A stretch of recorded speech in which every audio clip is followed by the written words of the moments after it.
bit bigger, and they actually stand up on a riser versus these where it's like almost like a half circle. Forcefully, stand back up, lunge forward,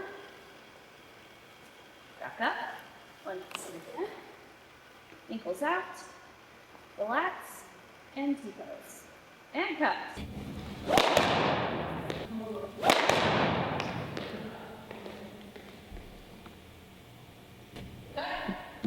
How'd you like that one? That was good. Pretty good? That's good, yeah. This video that you stumbled across on YouTube may be the most important video you'll ever watch when it comes to your decision on how you can simplify your golf swing with Moe Norman's single plane swing. I'm not just going to talk in this video about what simple means. I'm going to show you what it is in data and proof, because we have to go through the detail and the evidence and the work that I've done throughout my lifetime to show people an easier way to play golf. But I also have the data and the proof. If you follow me on this video and you see what I'm presenting to you here, you will never look at the golf swing the same way again. The average conventional golfer, because of the tilt problem, and that's why I started with tilt, because of the tilt and the shoulder being out of not as much flexion and the right side now being higher, see my shoulders are almost level, conventional golf, the right hand appears to be more on top. When he swings, the right hand has 13 degrees of rotation from here to impact, 13 degrees of rotation. So they go back, and now when they come down, the hand's in a different rotation and impact. 13 degrees of rotation in the conventional golfer, average 13 degrees. Moe had no rotation. When he's side bent to start with, look at the hand, it goes under, he takes it back and comes down. No rotation in the trail hand. So now limited rotation. So now I have less rotation. All right. So we're seeing all these elements to Moe's swing. Let's go take a look at Moe's swing real quick. And now I'm just going to point these things out when we look at it. Okay, just point these things out. And now I want you to look at Moe's swing. We'll take a look at it here for a couple swings. And now we're going to point those things out. You see him at address. And you see the side bend of the body. Look at these alignments. The club is lining up with the lead arm from this face-on view. And it's lining up with the trail arm from the downline view. That's why it's on the single plane.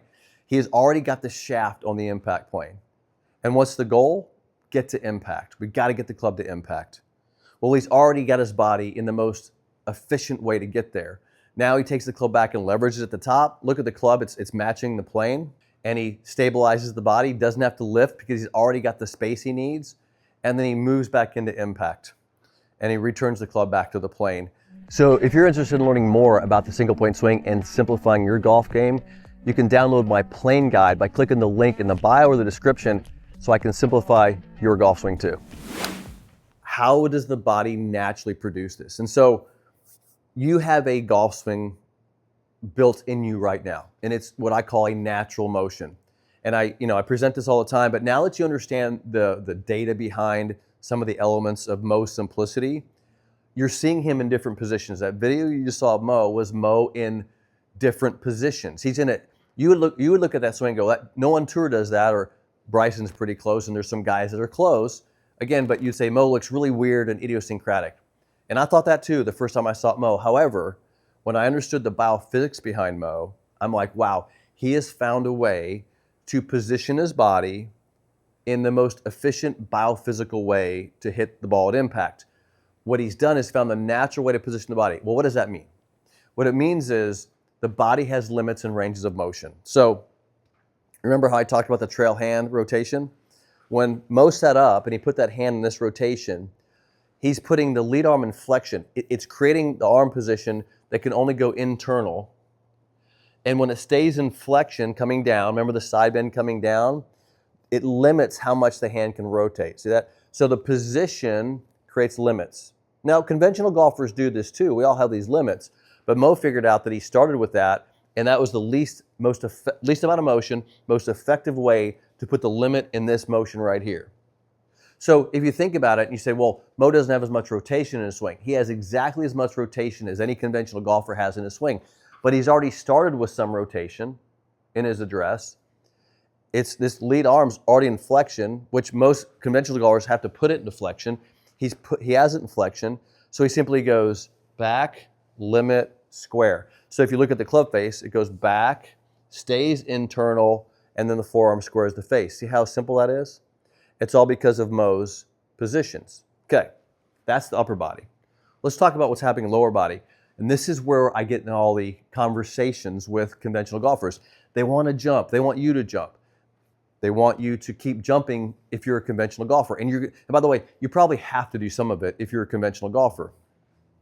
But Moe didn't have to jump, and he could still stabilize. But this is where the beauty of his natural motion comes in. Because of the single plane address and the proper alignments of his arm, look at the trail arm lining up with the club in the single plane. So because of his alignments here, watch what happens. He takes the club to the top, right? He's in rotation. Look at my trail leg, it's braced. Now, I'm gonna transition, stabilize, not jump to do it, go into it. That pelvis went down, okay, so I'm stable. Now, I'm rotating, but here's the beautiful thing about Moe. He's got the stability. Foot position helps with that. Look at the foot position. He's got the stability. Now he's gonna rotate as much as he can, accelerated, much as he can. However, with that foot on the ground, it can stay down now. And it creates a massive limit of the pelvis. I'm not stopping the pelvis, I naturally stop. It has to stop because I can't go any further. My position naturally stops me. So now we got to talk about the sequence of events which produces speed, because everybody's like, well, Moe's swing doesn't hit it as far as everybody else. The kinematic sequence of Moe Norman's golf swing was exactly the same as a conventional golfer's kinematic sequence. Matter of fact, all good players have a 1, 2, 3, 4, 5 sequence. Pelvis, torso, arms, hands, club. Everybody has that sequence in that order to produce club head speed.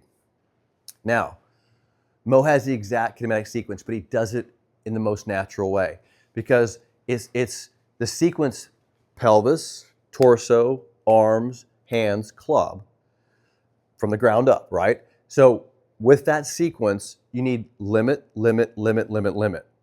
And when you add the limits together, the body parts accelerate. So in other words, the pelvis accelerates first, then the torso, then the arms and the hands and the club. See the acceleration, the chain of events, the kinematic chain?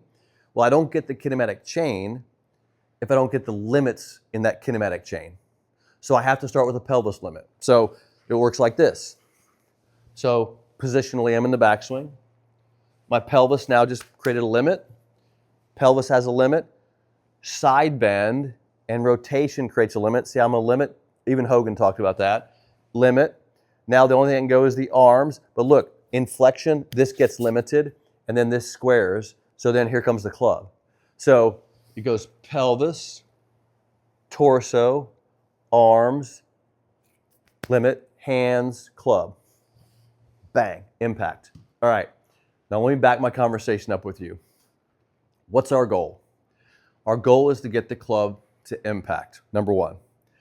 In the most efficient, effective way, we do that by positioning our body like Moe did in the most effective way with less rotation, less need for side bend, eliminate the lift, eliminate rotations of the hands, and simplify the kinematic sequence. If we do those things like Moe did, guess what we get? Impact consistently with acceleration and speed. Hey, if you're loving the single plane swing and you want to finally convert your complicated conventional swing to a simple single plane swing, I have something for you. I created a single plane conversion guide.